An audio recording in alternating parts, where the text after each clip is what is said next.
22일에 방송된 진짜가 나타났다에서는 공태경과 오연두가 생각지도 않던 타이밍에 극적인 재회를 했는데요.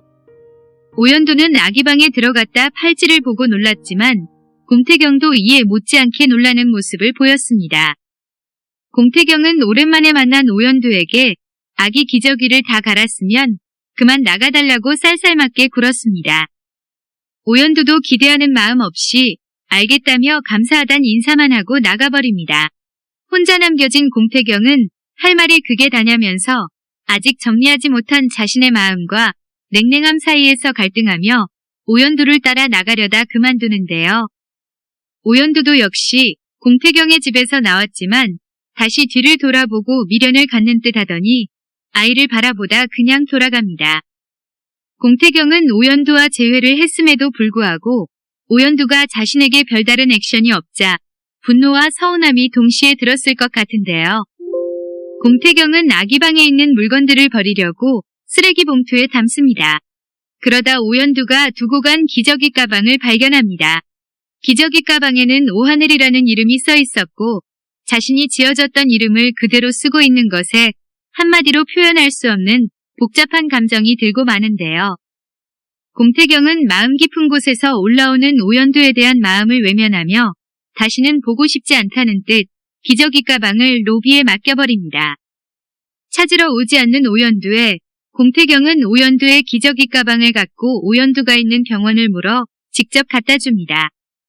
그때 아이를 맡길 데가 없어 곤란해하는 오연두를 목격한 공태경은 아이를 자신에게 맡기라고 퉁명스럽게 얘기합니다. 오연두는 몇 시간만 부탁한다며 아이를 맡겼고 공태경은 아기를 데리고 집으로 돌아가 좌충우돌 육아를 하게 되는데요. 갓난아기를 돌본 경험이 없는 공태경은 차현우에게 전화해 7개월짜리 아이 돌보는 법을 물어가며 나름 정성껏 아기를 돌봅니다.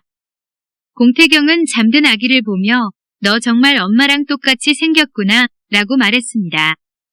그때 오연두가 찾아왔고 이게 겨우 재웠는데 벨 누르면 어떻게 하냐 라고 화냈습니다. 아기를 바로 데려간다는 오연두에게 공태경은 괜히 자는 애 깨우지 말고 기다렸다가 그때 데려가라 라고 말하고 자신의 방으로 들어갔습니다. 오연두는 그 사이 널브러진 부엌을 정리했습니다. 그러면서 공태경이 쓰레기 봉지에 넣어둔 아기용품을 발견하고 슬픈 표정을 지었습니다. 방에 있던 공태경은 밖에서 나는 소리에 거실로 나왔습니다. 아기를 안고 짐을 챙겨 나서려던 오연두에게 공태경은 또 몰래 가냐 라며 낮은 목소리로 말했습니다. 두 사람은 다시 마주 앉았습니다. 오연두는 공태경에게 아이 보는 게 익숙지 않았을 텐데 고맙다 라며 감사한 마음을 전했습니다. 공태경은 아기 이름이 왜 하늘인지 물었고 왜 말도 없이 떠났냐. 무슨 일 있어도 흔들리지 말고 같이 있자고 약속했지 않냐. 왜 입을 닫고 있냐. 나한테 할 말이 그렇게 없냐 라고 몰아세웠습니다. 우는 오연두에게 공태경은 그렇게 울 거면 왜 떠났냐. 울고 싶은 사람은 나다. 무슨 자격으로 눈물을 흘리냐 라고 따졌습니다. 오연두는 이렇게 만나서 공태경 씨 힘들게 해서 미안하다. 앞으로 공태경 씨 앞에 절대 나타나지 않겠다 라고 일어서려 했고 공태경은 가길 어딜 가냐. 얼마나 힘들었고 얼마나 걱정했는데 나쁜 일이 생긴 것은 아닌지 어디서 혼자 울고 있는 건 아닌지 하루하루가 지옥 같았다. 또 날 혼자 남겨두고 가긴 어딜 가는 거냐 라고 속마음을 털어놨습니다. 오연두는 양가 가족들도 공태경 씨도 힘들 것이 뻔히 보였다. 나만 사라지면 되겠지 라고 떠난 이유를 밝혔고 공태경은 나는 오연두 씨가 사라지는 게 더 무서웠다 라고 속마음을 털어놨습니다. 오연두는 그런 생각도 못했다. 김준하랑 살기도 싫고 아이를 뺏기기도 싫었다. 아이랑 내 생각만 했다. 공태경 씨 생각은 못하고 이기적으로 굴어서 미안하다. 상처 주고 화나게 해서 미안하다 라고 사과했습니다.